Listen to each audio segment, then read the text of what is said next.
नमस्कार दोस्तों, आज अपनी चर्चा करेंगे प्रीमेय और अप्रिमेय संख्याओं के बारे में। हाँ जी, तो प्रीमेय संख्याएं कौन सी होती है तथा अप्रिमेय संख्याएं कौन सी होती हैं।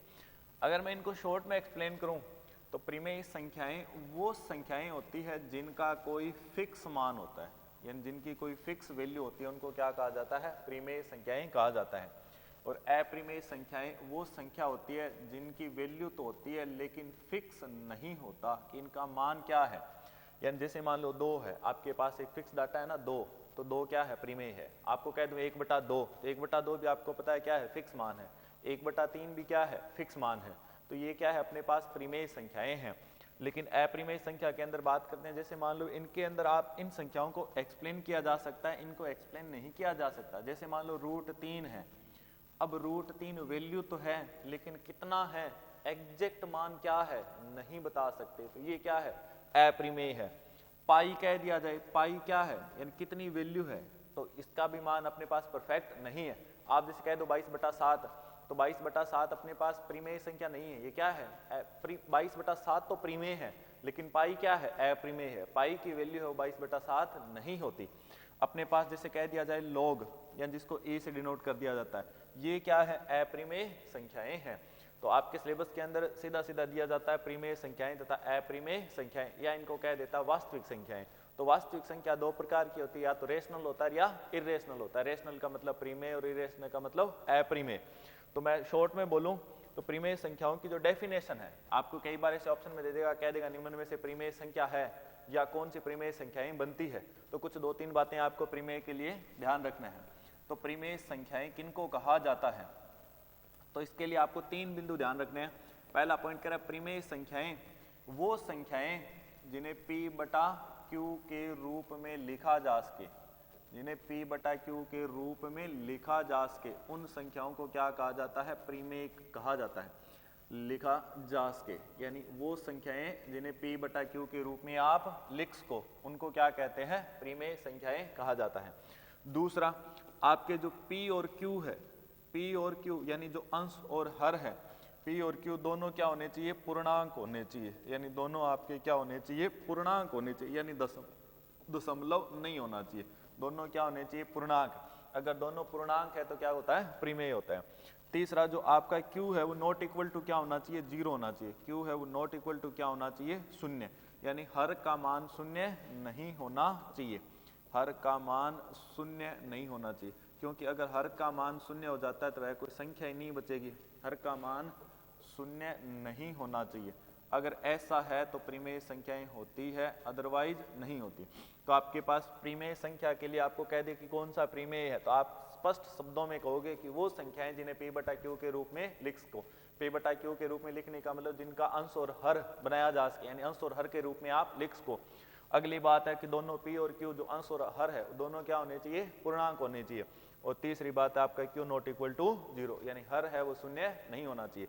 अगर ये 3 कंडीशन फुलफिल करता है तो वह प्रीमेय संख्या होती है, अदरवाइज प्रीमेय नहीं होती। तो मैंने संख्याओं के बारे में पहले एक वीडियो लिया था, उसके अंदर आप डिटेल से चेक करेंगे कि संख्याएं हैं वो कितने प्रकार की है। तो वहां मैंने संख्याओं को बांटा था, यानी वहां संख्या 2 प्रकार की बनी थी अपनी। एक तो बनी थी वास्तविक और एक बनी थी आपकी काल्पनिक। तो काल्पनिक तो अपने पास कोई नंबर ही नहीं है, इसको तो आप यहीं पे कैंसिल ही कर दो, काल्पनिक कोई संख्या नहीं है। जो प्रीमेय और अप्रीमेय वो कैसी होती है? वास्तविक संख्या होती है। और वास्तविक संख्या है उसके 2 प्रकार बने थे, एक उसका बना था अपना पूर्णांक और दूसरा बना था दशमलव। क्लियर? इनके बारे में डिटेल से आप पीछे वीडियो डाला हुआ उसमें देखें।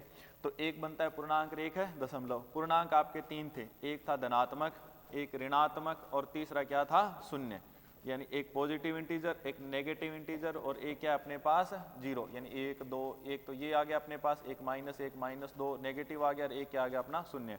यानी ये थे आपके पूर्णांक। कितने थे? 3। दशमलव थे आपके 2, एक था शांत और एक क्या था? अशांत। एक तो आपका शांत दशमलव था और एक अशांत था। फिर जो अशांत था उसको 2 भागों में बनाया था, एक अशांत क्या था? आवर्ती, और एक अशांत क्या था? अनावर्ती। ठीक है? तो जो आवर्ती दशमलव है और जो शांत दशमलव है, इन दोनों के अंदर कोई फर्क नहीं होता, बस इनमें संख्या का फर्क होता है। जैसे मान लो 1/2 है और 1/3 है। 1/2 का दशमलव प्रसार जैसे मान लो रुकिया 0.5, तो इसको क्या कह दिया? शांत। और जो 1/3 है इसका दशमलव प्रसार नहीं रुका, 0.333 चलता रहा, तो इसको क्या कह दिया? अशांत आवर्ती। तो जो शांत दशमलव और जो अशांत आवर्ती है ये दोनों क्या होते हैं, प्रीमेय होते हैं। तो अनावर्ती के अंदर जैसे मान लो पाई हो गया, रूट वाली वैल्यू आ गई जिनका परफेक्ट मान नहीं होता, और क्या हो गया, लोग। तो अब मैं कह दूं कौन सा प्रीमेय संख्या है, तो अपने देखो धनात्मक संख्या है, धनात्मक क्या प्रीमेय होता है क्या, तो प्रीमेय के लिए मैंने डेफिनेशन दी है कि प्रीमेय संख्याएं वो संख्याएं जिन्हें p बटा q के रूप में आप लिख सको, p और q दोनों क्या हो, पूर्णांक हो, और तीसरा अपने पास हर क्या होना चाहिए, शून्य। अगर ये तीन बातें हैं तो आपका प्रीमेय बनेगा, अदरवाइज नहीं बनेगा। तो अपने पहले लेके चले पूर्णांक चेक करते हैं कि पूर्णांक प्रीमेय होता है कि नहीं होता है। तो पूर्णांक अपने का धनात्मक, जैसे मान लो 1 लूं, 2 लूं, 3 लूं, अब इनको मैं किसी भी संख्या से गुणा कराऊं, किसी से भाग दूं, मैंने कहा लिखा जा सके, लिखा हुआ हो ये नहीं, लिखा जा सके, तो आप p बटा q के रूप में लिख सकते हो क्या, जैसे 2 है तो 2 को आपने कहा 1 से गुणा करें, 1 से भाग दें, तो 2 बटा 1 अपने पास वैल्यू क्या है, 2 ही है, आप p बटा q के रूप में लिख सकते हो। p और q दोनों क्या है, पूर्णांक है, q नॉट इक्वल टू क्या है, 0 है, यानी हर शून्य नहीं होना चाहिए, आप शून्य से गुणा नहीं कराएंगे, शून्य से गुणा करा दिया तो ये आपका क्या है, नॉन डिफाइनिंग नंबर बन जाएगा, डिफाइन ही नहीं किया जा सकता इसको, क्लियर। तो 2 क्या धनात्मक क्या होते हैं, अपने प्रीमेय होते हैं। फिर आपने ऋणात्मक लिया, -1 है, आप कह दो इसको -1 है, मैं तो इसको 1 से गुणा कराऊं, 1 से भाग दूं, तो -1 बटा 1 हो गया ना, तो इसकी वैल्यू क्या है मेरे पास, -1 ही तो है। तो आप इसको क्या लिख सकते हो, p बटा q के रूप में लिख सकते हो। p और q क्या है, पूर्णांक है, और q क्या है, नॉट इक्वल टू 0 है, यानी आप किसी भी संख्या से गुणा और किसी भी संख्या से भाग दिलवा सकते हैं, इनकी वैल्यू में कोई फर्क नहीं पड़ेगा। तो आपका जो धनात्मक पूर्णांक है, जो ऋणात्मक पूर्णांक है, दोनों क्या होते हैं, शून्य होते हैं। तीसरा 0, तो 0 देखो 0 है, आप इसको 1 से गुणा करो और 1 से भाग दो, तो 0 बटा 1, यानी 0 बटा 1 आपने p बटा q के रूप में लिख दिया। p और q क्या है, पूर्णांक है, q नॉट इक्वल टू क्या है, 0 है, तो ये भी आपका क्या है, प्रीमेय संख्या है। यानी अपने पास देखो इसका वैल्यू 0 बटा 1 की वैल्यू क्या है, 0 ही है, संख्या के वैल्यू में कोई फर्क नहीं होना चाहिए, यानी 0 है, 1 से गुणा कराऊं, 1 से भाग दूं, तो मेरे पास बच क्या रहा है, 0 ही तो बच रहा है, इसमें कोई वैल्यू थोड़ी ना चेंज हो रही है, तो वैल्यू चेंज नहीं हो रही, इसका मतलब आपके पास जो संख्या है उसे आप प्रीमेय कहोगे। तो अपने अगला लिया दशमलव, तो दशमलव अपने पास है 1/2, मैं लिखूं 1/3, तो 1/2 का दशमलव प्रसार हो गया अपने पास 0.5, 1/4 का दशमलव हो गया 0.25, 1/3 का दशमलव हो गया 0.333। तो अब देखो ये क्या है, जो भिन्ने होती है वो प्रीमेय संख्याएं होती है। तो आपके पास देखो 1/2 क्या है, p बटा q का रूप है, p और q दोनों क्या है, पूर्णांक है, अंश जो आपका हर है q है, नॉट इक्वल टू क्या है, 0, यानी ऊपर वाला अपना क्या है, p है, तो बट्टा वाली संख्या क्या है, q है, तो p बटा q के रूप में लिख दिया आपने। ये भी क्या है, प्रीमेय, ये भी क्या है, प्रीमेय, ये भी क्या है, प्रीमेय। आप यहाँ इस वैल्यू से प्रीमेय और अप्रीमेय का निर्धारण नहीं करेंगे, क्योंकि ये तो कुछ संख्या है जिनका दशमलव प्रसार है वो रुक जाता है, लेकिन इनका नहीं रुकता। जैसे मान लो 1/2 है, इसका जो डेसिमल रूप था वो रुक गया, वो 0.5 तक रुक गया। आपके पास 1/4 0.25, इसका दशमलव प्रसार रुक गया। आपके पास 1/3, इसका दशमलव प्रसार नहीं रुका। तो इससे अपने पास ये नहीं कि इनमें कोई फर्क है क्या, ये भी एक एग्जैक्ट नंबर है, ये भी क्या एक एग्जैक्ट नंबर है। जैसे मान लो ये मेरे सामने पेन है, तो मैं इस पेन के कहूँ, आपसे कहूँ कि 2 टुकड़े करो, तो क्या आप 2 टुकड़े पूरे कर पाएंगे इसके? अगर पूरे कर पाएंगे तो ये क्या है, आपकी एग्जैक्ट वैल्यू है। तो 1/2 है, 1/2 के पूरे 2 हिस्से होंगे, पूरे 2 हिस्से होंगे, तो आपका क्या है, ये प्रीमेय संख्या है, यानी इसको आप वास्तविक वैल्यू बता सकते हो। अब मैं आपसे कहूँ ये एक इसके 3 टुकड़े करो, तो 3 टुकड़े करोगे तो आप इसके 3 भाग पूरे कर सकते हैं। 3 भाग अगर पूरे कर सकते हैं तो आप इसका वास्तविक वैल्यू बता सकते हैं। लेकिन मैं आपसे कहूँ इस पेन के मेरे को √5 हिस्से दो, तो क्या इसके √5 हिस्से कर सकते हो क्या? अब इसके आप दशमलव मान पे जाओगे, आप कहोगे सर इसका जो 1/3 भाग है वो 0.33 जाएगा, तो 0.3 से नहीं, ये तो इसका दशमलव प्रसार है। आप संख्या का रूप देखो, ये क्या कह रहा है, संख्या का 1/3, संख्या का दूसरा हिस्सा, संख्या का चौथा हिस्सा। तो मैं आपसे कहूँ पेन के 4 हिस्से करने हैं तो आप पूरे 4 हिस्से कर दोगे। आपसे कहूँ पेन के 3 हिस्से करने हैं, आप पूरे 3 हिस्से कर दोगे। मैं कहूँ पेन के 2 हिस्से करने हैं, आप पूरे 2 हिस्से कर दोगे। इसका मतलब आप इस पेन की या इसके जितने भी हिस्से हो रहे हैं, हिस्से का मतलब आप भिन्न क्या, हिस्सा ही तो बताती है, तो आप इसकी एग्जैक्ट वैल्यू बता सकते हैं। तो ये क्या है, प्रीमेय है। प्रीमेय वो संख्या जिसका वास्तविक मान है, कितना है आप एग्जैक्ट बता सकते हो, वो क्या है, प्रीमेय। लेकिन अप्रीमेय संख्या तो वास्तविक होती है, लेकिन इसकी वैल्यू कितनी है ये एक्सप्लेन नहीं कर सकते, यानी एग्जैक्ट मान कितना है वो नहीं बता सकते, वो क्या होता है, अप्रीमेय होता है। तो जैसे मान लो अब मैं इस पेन के ही कह दूं, मेरे को कह दूं √5 हिस्से करके बताओ, तो क्या इसके रूट 5 इसे किए जाएंगे क्या? अब रूट 5 कितना होता है पता ही नहीं है। इसकी रेंज होती है, रेंज बताओगे आपकी सर 2 और 3 के बीच, लेकिन कितना बीच नहीं बता सकते। मैं कह दूं इसके रूट 6 इसे करो तो रूट 6 कितना होगा नहीं बता सकते। रूट 7 क्या है नहीं बता सकते। तो ये क्या है अप्रिमेय। मैं कह दूं इसका पाई हिस्सा दो तो पाई कितना है नहीं पता। एग्जैक्ट वैल्यू क्या है नहीं पता। तो वो वैल्यू तो है लेकिन कितना है नहीं बता सकते, उनको क्या कहते हैं अपने अप्रिमेय कहते हैं। तो जो अपने पास शांत दशांत आवर्ती और जो अपने पास शांत दशमलव है या अशांत जो आवर्ती है, दोनों ही क्या होते हैं प्रिमेय होते हैं। तो अब अपने अनावर्ती लिया, जैसे मैं कहूँ अनावर्ती दशमलव रूट 3, तो रूट 3 को मैं कहूँ 2 से गुणा कराऊँ 2 से भाग दूं तो बताओ रूट 3/2। अब देखो आपने p बटा क्यू के रूप में तो लिख दिया, लेकिन p और q पूर्णांक है क्या नहीं है। आपका ये तो दशमलव हो गया और ये क्या है आपका पूर्णांक है, यानी ये तो डेसिमल हो गया दशमलव हो गया, और ये क्या है आपका इंटीजर है यानी पूर्णांक है। तो आपके पास p बटा क्यू है वो आपका पूर्णांक नहीं है, इसका मतलब ये प्रिमेय संख्या नहीं है। अब आपको सर 2 से क्यों गुणा कराई, जो रूट 3 है मैं तो इसको 3 से गुणा कराऊं, रूट 3 से कराऊंगा। तो रूट 3 आपने इसको रूट 3 से गुणा कराया, रूट 3 से क्या दिया भाग देना पड़ेगा, क्यों जिस संख्या से गुणा कराओगे उसी से भाग देना पड़ेगा। अगर ऐसा नहीं करोगे तो संख्या की वैल्यू है वो चेंज हो जाएगी। तो रूट 3 गुणा रूट 3 क्या है 3 बटा क्या है रूट 3। अब आपने अगर p को पूर्णांक बना लिया तो q आपका क्या हो गया दशमलव हो गया। तो अब ये आपका क्या है p बटा q है वो पूर्णांक का रूप नहीं है। आप इनको p बटा q के रूप में तो लिख सकते हैं, लेकिन p और q है वो आपके क्या है पूर्णांक नहीं बनेंगे, इसका मतलब ये भी आपके प्रिमेय संख्या नहीं है। तो जो बाकी सारे नंबर जो अपने मैंने आपको जो लिखाए हैं कि ये संख्या होती है वो सारी पूर्णांक ये अपनी प्रिमेय होती है, सिवाय अशांत अनावर्ती दशमलव को छोड़कर। तो आपको एग्जाम्पल में मिल जाए ना कि कौन सा प्रिमेय है, तो प्रिमेय संख्या के अंदर जितने सारे पूर्णांक है, जो सारे पूर्णांक है, पूर्णांक 3 होते हैं धनात्मक ऋणात्मक और शून्य, तीनों पूर्णांक है। पूर्णांक क्या होते हैं प्रिमेय। शांत दशमलव क्या होता है प्रिमेय, शांत दशमलव और अशांत आवर्ती दशमलव, अशांत आवर्ती दशमलव, ये क्या होते हैं अपने प्रिमेय संख्या होती है। अब आपसे कह दे अप्रिमेय, तो अप्रिमेय में केवल एक ही नंबर है, अप्रिमेय में केवल एक ही नंबर है, वो कौन सा है अशांत अनावर्ती दशमलव, अशांत अनावर्ती दशमलव, ये है जो आपका क्या होता है अप्रिमेय संख्या होता है। तो आपको अगर ऐसा प्रश्न दे दे कह दे निम्न में से कौन सा प्रिमेय है और कौन सा अप्रिमेय, तो आपको कह दे शांत दशमलव, आपसे कह दे अशांत दशमलव, आपसे कह दे धनात्मक पूर्णांक, आपसे कह दे शून्य, तो आप क्या करोगे प्रिमेय के अंदर तो ये होते हैं, अप्रिमेय में क्या होता है ये होता है। तो अशांत अनावर्ती दशमलव केवल और केवल एक अशांत अनावर्ती दशमलव क्या होता है अप्रिमेय होता है, बाकी सारे के सारे नंबर क्या होते हैं प्रिमेय होते हैं। तो अशांत अनावर्ती दशमलव में तीन प्रकार की वैल्यू, एक तो वो संख्याएं जिनका परफेक्ट रूट नहीं होता, एक पाई और एक अपना लोग, यानी ये 3 वैल्यू है। आपको ऑप्शन में अगर ऐसा नंबर दिख जाए, यानी ऐसी संख्या जिसका परफेक्ट वर्गमूल नहीं होता है, ऐसी संख्या जो पाई है, ऐसी संख्या जो लोग है, यानी लोग के लिए आपको ई लिखा हुआ मिलेगा।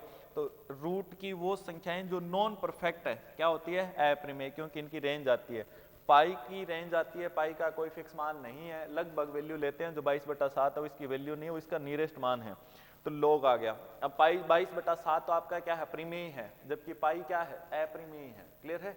तो ये आपकी प्रिमेय और अप्रिमेय संख्याओं की पहचान थी।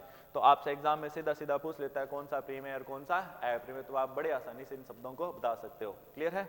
हाँ जी, नेक्स्ट अपने देखते हैं इनका जोड़ और घटाव। तो जोड़ और घटाव के लिए आपको भिन्नों का जो जोड़ घटाव है ये बहुत बार पूछ लेता है, यानी भिन्नों का जोड़ कैसे करना है। तो भिन्नों के जोड़ में भी आपको सबसे बड़ी दिक्कत आती है किसके अंदर, जो बार वाला पार्ट बनता है, यानी आपका जो अशांत दशमलव है उनका जोड़ देख लेते हैं। बाकी आप हाँ जी, जैसे देखो 1/2 है, मैं कहूँ 1/3 है और 1/5 है, इनका योग क्या है। तो भिन्नों का जोड़ करने के लिए आप क्या लेते हैं संख्याओं का एलसीएम। तो 2 3 5, 2 × 3 6, 6 × 5 एलसीएम क्या हो गया 30। तो 2 से कटा 15 बार ऊपर वाली संख्या से गुणा करते हैं, 15 × 1 15, 3 से 10 बार 10 × 1 10, 5 से 6 बार 6 × 1 क्या हो गया 6। तो 15 और 10 25 और 6 31, यानी 31/30 ये आपका क्या आया भिन्नों का जोड़ आया। तो भिन्नों के जोड़ के अंदर आपको सबसे ज्यादा जो क्वेश्चन बनाता है वो आपके बनते हैं जो शांत और अशांत दशमलव है उनके अंदर। हाँ जी, तो अशांत दशमलव जैसे मान लो 1/3 है, 1/3 का योग नहीं करवाएगा, आपको इस प्रकार से दे देगा 0.3 पे बाद, यानी अगर किसी संख्या की आवर्ती हो रही है तो उस आवर्ती को खत्म करने के लिए उसके ऊपर क्या लगाया जाता है, बार लगाया जाता है। जैसे 1/3 है, आप पॉइंट लेंगे, यहाँ क्या बन जाएगा 10, 10 को 3 से काटोगे 3 बार, फिर 1 बच गया, फिर 10 हो जाएगा, फिर 3 से काटोगे, फिर 1 बच जाएगा, फिर 3 से काटोगे, यानी ये संख्या वो चलती रहेगी। तो इसकी जो आवर्ती है उस आवर्ती को खत्म करने के लिए आप जैसे मान लो आवर्ती हो 3 ही 3 की आवर्ती आ रही है, तो इस आवर्ती को खत्म करने के लिए 3 के ऊपर क्या लगाया जाता है, बार लगाया जाता है। जैसे मान लो 1/6 है, 1/6 तो आपने दशमलव लिया, 1 का 0 लग जाएगा, 10 6 से कट जाएगा, एक बार कितना बच गया 4, आगे से 40, 6 से 36, फिर कितना बच गया 4, फिर 6 से 36, फिर कितना बच गया 4, फिर 6 से 36, यानी ये संख्या अब ये चलती रहेगी। तो आप यहाँ देखो इस संख्या को आप करने के लिए क्या करेंगे भी, तो अब देखो मेरे पास 1 के बाद किसकी पुनरावृत्ति हो रही है, 6 की, तो अब 6 की पुनरावृत्ति हो रही है तो बार किस पे लगेगा, 6 पर, तो आप लिख दोगे 1/6 है, इसका दशमलव प्रसार होगा 0.1 और 6 पर क्या हो जाएगा बार।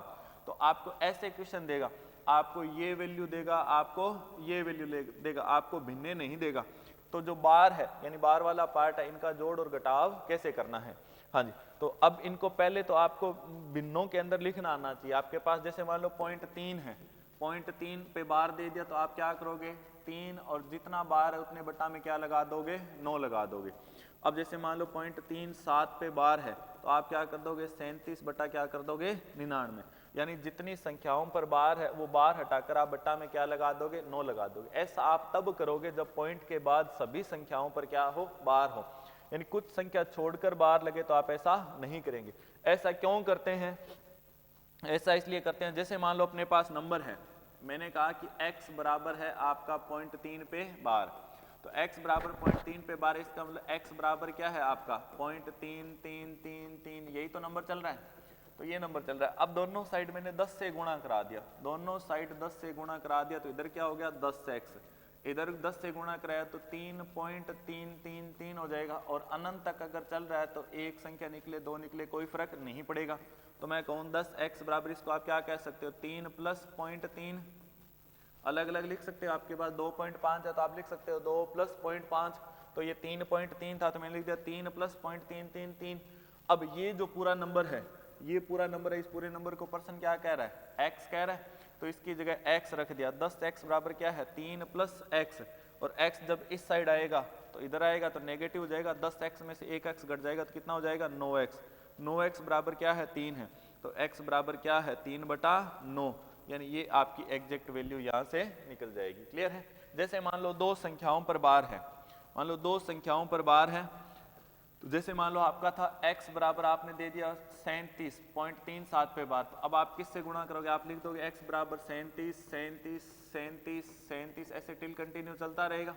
तो अब दोनों साइड 100 से गुणा करा दिया, क्योंकि 2 की आवर्ती हो रही है तो 2 नंबर बाहर निकालने, तो आपने किससे गुणा करा दिया 100 से, तो 100x बराबर क्या हो जाएगा 37 प्लस 0.37 37 37 टिल कंटिन्यू। तो अब ये संख्या को आप क्या लिख सकते हो x, तो x है तो 100x बराबर क्या है 37 प्लस x, अब प्लस x इधर आएगा तो 100 में से एक x घट जाएगा, कितना हो जाएगा 99x, तो 99x बराबर क्या है 37 है, तो x बराबर क्या है 37/99। तो यानी इसलिए आपके पास जितनी संख्याओं पर बार है तो बार हटाकर आप बट्टा में उतने क्या लगा देते हैं 9 लगा देते हैं। क्लियर है। तो बार के दो टाइप है, दोनों टाइप आपको विशेष तौर पर तैयार करने हैं, क्योंकि ज्यादातर क्वेश्चन है आपको इन डेसिमल से पूछे जाते हैं, यानी आपको बार का रूप दे देगा और इनका जोड़ घटाव आपसे करवा लेगा। क्लियर। हाँ जी, जैसे मान लो नंबर देखो आगे, तो आपके दोनों टाइप कैसे लिखेंगे। फर्स्ट टाइप क्या है, आप फर्स्ट टाइप के जो क्वेश्चन बनते हैं, मान लो टाइप 1 है, मैं लिख रहा हूं इसको, तो मैंने कहा जैसे मान लो 0.3 पे बार है तो आप क्या लिख दोगे 3/9, आपके पास मान लो 0.37 पे बार है तो आप क्या लिख दोगे 37/99, आपके पास मान लो 0.456 पे बार है तो आप क्या लिख दोगे 456 बटा में 999, यानी जितनी संख्याओं पर बार है उतने बटा में क्या लगा दोगे 9 लगा दोगे। क्लियर। तो पहला टाइप तो ये होगा। पहला टाइप ये कहता है कि जितनी संख्याओं पर बार है उस संख्या पर से बार हटाकर आप बट्टा में उतने क्या लगा लोगे 9 लगा लोगे, जितनी संख्याओं पर क्या है बार है। तो ये इसकी आप लैंग्वेज के अंदर आप लिख सकते हो, नोट तैयार कर सकते हो कि बार का पहला टाइप वो क्या कहता है कि अगर दशमलव के बाद सभी संख्याओं पर बार है तो आप उस संख्या पर से बार हटाकर उसके बट्टा में क्या लगा दोगे 9 लगा दोगे, उसको क्या बना लोगे भिन्न बना लोगे। क्लियर है। हाँ जी, तो सेकंड टाइप क्या कहता है? सेकंड टाइप ये है कि कुछ संख्या जब छोड़कर बार हो, टाइप 2 कहता है अगर कुछ संख्या छोड़कर बार हो, जैसे मान लो 0.16 और 6 पे बार था, जैसे अपने देखा था 1/6 की वैल्यू थी, तो आप इसको सोल्व करने के लिए आप क्या करोगे, जो दिया गया नंबर है, दिया गया नंबर क्या था आपके पास पूरा 16, इस 16 में से आप वो नंबर घटाओगे जिस पर बार नहीं है। किस पर बार नहीं है? 1 पर, तो 1 घटा दिया। बट्टा में जितने पर बार है उतने क्या लगाएंगे? 9, जितने पर बार नहीं उतने क्या लगाएंगे? 0। तो 16 में से 1 घटा कितना आया? 15/90। 15/90 कितना आ गया अपने पास? वैल्यू आया 1/6। जैसे मान लो एक संख्या, एक एग्जाम्पल और लिया, अपने कह दिया 0.374, ये 374 पे क्या लगा दिया? बार लगा दिया। तो 374 में आप क्या करोगे? पूरे नंबर में से यानी 374 में से आप क्या घटा दोगे? 3 घटाओगे, क्योंकि किस पर बार नहीं है? 3 पर। तो मैंने ये कहा कि अगर पॉइंट के बाद कुछ संख्या छोड़कर बार हो तो उस पूरे नंबर में से वो नंबर घटा दो जिस पर बार नहीं है। किस पर बार नहीं है? 3 पर। तो 374 में से क्या घटा दिया? 3 घटा दिया। बट्टा में उतने 9 आ जाएंगे जितने पर क्या है? बार है। तो कितने पर बार है? 2 पर। कितने पे बार नहीं है? 1 पर। तो उतने क्या आ जाएंगे? 0 आ जाएंगे। क्लियर है? तो लैंग्वेज क्या कहती है इसकी? हाँ जी, नोट कर लेंगे आप। तो अपने क्या कहा कि जब पॉइंट के बाद कुछ संख्या छोड़कर क्या हो? बार हो। जब पॉइंट के बाद कुछ संख्या छोड़कर बार हो तो उस संख्या पर से बार हटाकर उसमें से वह संख्या घटाओगे जिस पर बार नहीं है। उसमें से वह संख्या घटाएंगे जिस पर बार नहीं है, तथा बट्टा में उतने 9 आएंगे जितने पर क्या है? बार है। उतने 9 आएंगे जितने पर क्या है? बार है। और उतने ही 0 आएंगे जितने पर क्या है? बार नहीं है। तो यानी 2 संख्याओं पर बार था तो 2 संख्याओं पे क्या बार हटा तो 2 पर क्या लग गया? 9 लग गया। और 1 पर बार नहीं है तो 1 पर क्या आ गया? अपना 0 आ गया। क्लियर है? तो इस प्रकार से आप ये जो दिया गया बार वाला पार्ट है उसको भिन्नों में लिख सकते हैं, और भिन्नों का आप जोड़ घटाव बड़े आसानी से कर सकते हैं। यानी आपको एलसीएम लेना है, एलसीएम लेकर आप भिन्नों को जोड़ घटाव कर सकते हैं। लेकिन बार वाला जब पार्ट बने ना तो इनको आपको कन्वर्ट करने की जरूरत नहीं है। ये कन्वर्ट आपको तब करना पड़ता है जब इनका आपसे गुणा करवा ले, क्योंकि जो दशमलव है ना, इनका दशमलव के अंदर जोड़ घटाव वो आसान होता है, लेकिन गुणा के अंदर दशमलव टिपिकल बन जाता है। जैसे एक संख्या लूं मैंने एक संख्या ले ली यहाँ, जैसे कहा आपसे कहा 3.5 और 4.2 इनको जोड़ना है। तो जोड़ने के लिए आप क्या करेंगे भाई? 3.5 है और 4 क्या है? 2 है। तो आप दशमलव में दशमलव जोड़ेंगे। 5 और 2 कितना हो गया? 7। 4 और 3 क्या हो गया? 7। तो 7.7। क्या अब इसको आप दशमलव भिन्न का रूप देंगे? क्या नहीं देंगे। यहाँ भिन्न की जरूरत दे, भिन्नों में कन्वर्ट करने की जरूरत नहीं है। लेकिन जब इनका गुणा करवाए तो आपको क्या है? इनको भिन्नों को भिन्नों में कन्वर्ट करना है, क्योंकि भिन्नों का जोड़ जो गुणा है वो आसान होता है और इनका जोड़ घटाव क्या होता है? आसान होता है। तो आपके पास जैसे मान लो बार वाला पार्ट दे ही दिया। हाँ जी, अब देखो जैसे मान लो आपको संख्या दे दी, बार में एक क्वेश्चन ऐसे दे दिया 4.3 पे बार, 4.3 जनरल लिया, 0.3 पे बार, आपसे जुड़ा लिया 0.5, 7 और 7 पे बार, और आपसे कह दिया 0.124 है तो पूरे 1, 2, 4 पर बार। अब ऐसा क्वेश्चन बन जाए आपको, अब देखो कन्वर्ट करोगे आप तो आप लिखोगे 3/9, आप लिखोगे 57 - 5/90 और आपको लिखना पड़ेगा 124/999। अब देखो इनका एलसीएम लेना और कितना टिपिकल बन जाएगा। आप एलसीएम नहीं लेंगे, जब आपके पास इनका जोड़ घटाव करवाए तो इनका जोड़ घटाव करवाए तो देखो कैसे कर देंगे। हाँ देखो जैसे 3 पे बार है तो 3 पे बार का मतलब क्या है कि आगे क्या आ रहा है? 3 ही 3 आ रहा है, तो आप इनको 5-6 बार तक लिख लेंगे। क्यों लिख लेंगे अभी देखेंगे। मान लो 5, अगली संख्या 5 तो आपने 5, आगे 7 पे बार है, इसका मतलब आवृत्ति किसकी हो रही है? 7 की आवृत्ति हो रही है। अब यहाँ आपका क्या 1, 2, 4 है तो 1, 2, 4 आवृत्ति किसकी हो रही है? 1, 2, 4 की। ऐसा चल रहा है। तो अब आप एक संख्या देखें, यहाँ से आप 5-6 संख्या पीछे से शुरू करेंगे। क्यों शुरू करेंगे अभी देखते हैं। जैसे मान लो आपने यहाँ से शुरू स्टार्ट कर दी संख्या को, यहाँ से स्टार्ट किया तो 7 और 3 10, 10 और 4 क्या है? 14। आपने 14 का क्या लगा दिया? 4। हासिल क्या होगी आपकी? 1। अगली स्टेप ऐड हो जाएगी। तो 7 और 3 10, 10 और 2 12, 12 और 1 हासिल थी 13, फिर हासिल होगी 1, 7 और 3 10 और 1 11, 1 हासिल थी अपनी 12, यानी क्या आ गया? 2। फिर आपका 1 हासिल है, 7, 3 10 और 4 14 और 1 हासिल थी आपकी 15। यानी 5 हो गया, फिर एक बच गया आपके पास 10 दोबारा, और एक क्या हो गया 13, 3, फिर क्या बच गया आपके पास 1, तो 7, 5 और 3 8, 9 और 1 क्या हो गया 10। क्लियर है? तो ये बचा, फिर आपके पास क्या बचा है 1, तो 1 आपका क्या हो जाएगा आगे आ जाएगा। तो अब देखो यहाँ से आपने स्टार्ट किया था 7 3 10 4 14 का 4 हासिल 1, तो 7 3 10 दोबारा 1 13, फिर हासिल 1, 10 11 और 1 12, फिर क्या है हासिल 1, 11 1 हासिल थी 12, फिर 1 बच गया, 7 10 4 14 1 हासिल 15 का 5 हासिल 1, 10 दोबारा और फिर 1 13, 13 का 3, फिर बन गया 1, तो 10 11 और 1 क्या था अपने पास 7 8 9 और 1 10 का 0 ये। तो अब देखो यहाँ आपके पास नंबर क्या बन रहा है 0 3 5, फिर क्या कह रहा है 2 3 5, यहाँ आगे क्या आएगा 4 की जगह पर क्या आएगा 5 आएगा। 5 आने का मतलब ये है जैसे मान लो आगे संख्या है, अब यही तो आगे आप 3 3 ही तो आगे चल रहा था, यही आपको चीज समझनी है, 3 3 चल रहा था, यहाँ आगे क्या चल रहा था 7 7 आगे चल रहा था, यहाँ आगे क्या चल रहा था 4 4 आगे चल रहा था। इसका मतलब पीछे से इस नंबर को भी तो एक हासिल मिल रही है ना, कि एक कैरी है वो फॉरवर्ड हो रही है, आगे आ रही है।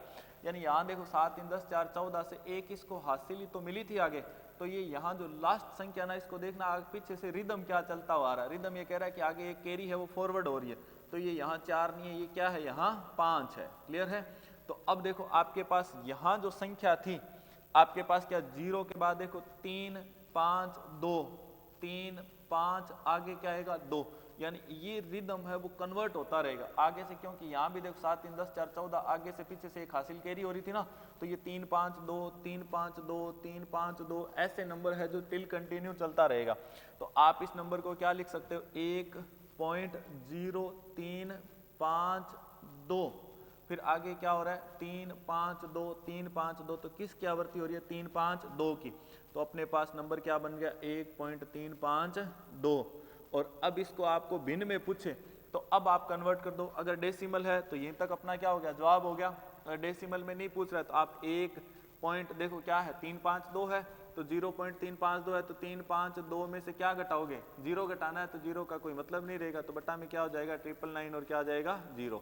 तो ये संख्या आपकी ऐसे लिखी जाएगी। वैसे कन्वर्ट करना क्या हो जाएगा बहुत टिपिकल हो जाएगा। जैसे मान लो एक एग्जांपल और लिया, कह दूं 3 पे बार प्लस 0.47 पे बार, और आपसे कह दिया 0.23 पर बार। अब ये नंबर है, देखें इसको देखें, तो अपने कहा कि 0.3 पे बार है, इसका मतलब क्या है कि 3 ही 3 चल रहा है, 3 ही 3 टिल कंटिन्यू चलता आ रहा है। 4 7 पे बार का मतलब 4 7 4 7 4 7 टिल कंटिन्यू आ रहा है, यहाँ टिल कंटिन्यू 3 आ रहा है। आगे देखो क्या चल रहा है अपने पास 2 3, तो 2 3 2 3 2 3, यही तो नंबर चलता हुआ आ रहा है। अब देखो यहाँ समझेंगे बेहतर ढंग से, तो मान लो पीछे से 4 5 संख्या लेकर आपको स्टार्ट करना है, 4 5 संख्या लेकर स्टार्ट किया, तो यहाँ देखो 7 3 10 और 3 13, 13 का क्या लिख लिया 3, हासिल कितना होगी 1, तो 4 3 7 और 2 9 और 1 अपना हासिल था 10, 10 का आ गया 0, फिर हासिल बच गई अपने पास 1, तो 7 3 10 3 13 और 1 हासिल थी अपनी 14, ठीक है, फिर 1 बच गया 10 9 और 1 क्या हो जाएगा 10 हो जाएगा यहाँ, फिर 1 बच गया अपने पास 10 3 13 और 1 14, फिर अपने पास 1 बच गया 4 7 2 9 और 1 10 का 0, फिर आपका 1 यहाँ हो गया, तो पूर्णांक पूर्णांक रहता है। तो अब देखो यहाँ क्या चल रहा है 0 4 0 4 0 3, अब ये 3 है क्या नहीं, यहाँ से पीछे से भी तो इसको ये क्या है हासिल मिल रही है, तो जो लास्ट 3 है वो क्या है आपका 4 कन्वर्ट हो जाएगा ना। तो अब आपके पास संख्या क्या चल रही है 0 4 0 4 0 4, यानी आप इस तरीके से संख्याओं का जोड़ घटाव करेंगे बार का, तो मेरे पास नंबर बना 1.04 और इस पे क्या आया बार, तो 1.04 पे बार है। तो अब मेरे से अगर ऐसा जवाब है तो ये आ गया, अगर आपको भिन्नों में कह रहा है तो अब इसको कन्वर्ट करो, तो भिन्नों में कन्वर्ट करोगे तो 1 आपका 0 4 यानी सभी पे बार है, तो क्या हो जाएगा 4/99, तो 1 से 4/99 आपका क्या हो गया आंसर हो गया, यानी आपको इनको कन्वर्ट करना आना चाहिए। क्लियर है? तो ऐसे आप भिन्नों का जोड़ घटाव बड़े आसानी से कर सकते हैं। तो अब बार वाला जो भी पार्ट बने आप क्वेश्चन देखेंगे वो आप इस रूप में देखेंगे। अब देखो इनको जब गुणा करवाना पड़ जाए ना या पावर का रूप देते तो आप कन्वर्ट किए बगैर इनका वैल्यू है वो नहीं कर पाएंगे।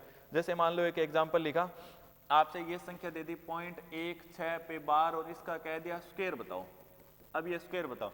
अब आप कह दो सर इसको 1.6666 ऐसा लेके चलें, मान लो आपने लिख लिया 1.1666 ये टिल कंटिन्यू गुणा 0.1666, अब बताओ इसका गुणा कैसे कर लोगे? नहीं कर पाएंगे, तो आपको इस संख्या को कन्वर्ट करना क्या है? जरूरी है। अब आप जैसे इसको भिन्न में लिखोगे आप इसको कन्वर्ट कर लोगे, क्योंकि पावर क्या होती है? पावर संख्या का गुणा ही तो होती है, तो पावर गुणा होती है। तो आप पहले 1/6 है जो 0.16 है इसको कन्वर्ट करो, तो 16 में से 1 घट जाएगा, यानी कितने पर बार नहीं है? 1 पर, तो बट्टा में क्या जाएगा? 90। तो आपके पास वैल्यू बन गई 15/90। 15/90 कितना हो गया? 1/6। तो अंदर वाली वैल्यू निकलेगी 1/6। इसका क्या है? बार। तो 1/6 का बार क्या है? 1/36। यानी यहाँ आपने सीधा सीधा इस संख्या का क्या है? आंसर दे दिया। क्लियर है? तो इस तरीके से आपको इनको कन्वर्ट करना जरूरी है। तो कन्वर्ट कैसे कर दोगे? अगर मान लो पॉइंट के बाद सभी संख्याओं पर बार है, बार हटाओ और बट्टा में क्या लगा दो? उतने ही 9 लगा दो जितने पर क्या है? बार है। और अगर कुछ संख्या छोड़कर है तो उस संख्या में से वह संख्या घटा दो जिस पर बार नहीं है, और बट्टा में उतने 9 लगा दो जितने पर बार है, और उतने ही 0 लगा दो जितने पर बार नहीं है। तो जोड़ घटाव के लिए आप इनको ऐसे भिन्नों में कन्वर्ट नहीं करेंगे, आप सीधा सीधा संख्या का रिदम बनाओ ना। जैसे 2 3 पे बार है तो आगे 2 3 2 3 2 3 2 3 यही चल रहा है। आप 5 6 संख्या पीछे से अगर जोड़ना स्टार्ट करेंगे तो आपको उसका रिदम पता चल जाएगा कि क्या क्या स्टेप बन रहा है। इसका मतलब उस नंबर की क्या आगे क्या है? आवृत्ति हो रही है। क्लियर है? हाँ जी। तो इस प्रकार से आप इनको बड़े आसानी से भिन्नों का जोड़ घटाव यानी बार वाला पार्ट है जो कर सकते हैं। धन्यवाद।